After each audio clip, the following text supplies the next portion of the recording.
Lawrence Bishnoi और कौशल Chaudhary gang की आपसी दुश्मनी के बीच राष्ट्रीय जांच एजेंसी ने एक गंभीर खुलासा किया है।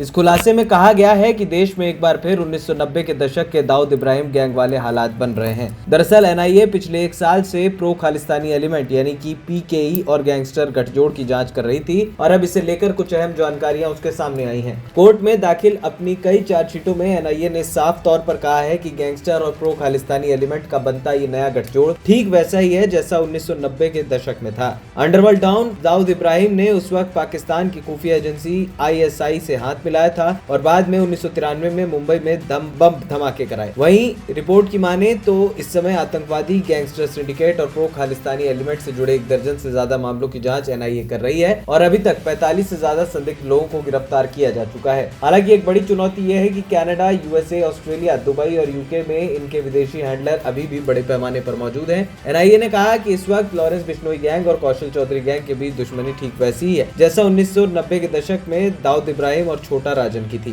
2009 से 2014 के बीच लॉरेंस बिश्नोई और सतिंदरजीत सिंह और गोल्डी बराड़ चंडीगढ़ की पंजाब यूनिवर्सिटी में पढ़ रहे थे। उसी दौरान 2010 में लॉरेंस के ऊपर पहला केस दर्ज हुआ और उस पर पंजाब यूनिवर्सिटी स्टूडेंट यूनियन के अध्यक्ष उदय वारिंग पर फायरिंग करने का आरोप लगा। पुलिस ने बिश्नोई को गिरफ्तार कर जेल भेजा। जेल से बाहर निकलते ही लॉरेंस बिश्नोई ने गोल्डी बराड़, विक्रम बराड़, अनमोल बिश्नोई, सचिन थापन और संपत नेहरा के साथ मिलकर अपना एक गैंग बनाया। उसने सबसे पहले अलग अलग कॉलेजों में अपना वर्चस्व स्थापित किया। साल 2012 तक लॉरेंस बिश्नोई के ऊपर 13 क्रिमिनल केस दर्ज हो चुके, जिसके बाद वो घर से भाग गया और अपने साथियों के साथ ही रहने लगा। इस गैंग ने शराब ठेकेदारों, ड्रग स्मगलर्स, व्यापारियों को डराकर जबरन वसूली करना शुरू कर दिया। एनआईए मानती है कि अंडरवर्ल्ड की दुनिया में लॉरेंस बिश्नोई और उसका गैंग ठीक वैसे ही आगे बढ़ा है जैसे किसी वक्त डी कंपनी चलाने वाले दाऊद इब्राहिम ने अपना सिंडिकेट बनाया था। पंजाब, हरियाणा, यूपी, राजस्थान, दिल्ली और चंडीगढ़ के गैंग इस वक्त एक साथ मिलकर काम कर रहे हैं और इन्हें जोड़ने वाला मास्टरमाइंड तिहाड़ जेल में बैठा हुआ है। ये गैंगस्टर अपने सिंडिकेट के जरिए केवल पंजाब ही नहीं बल्कि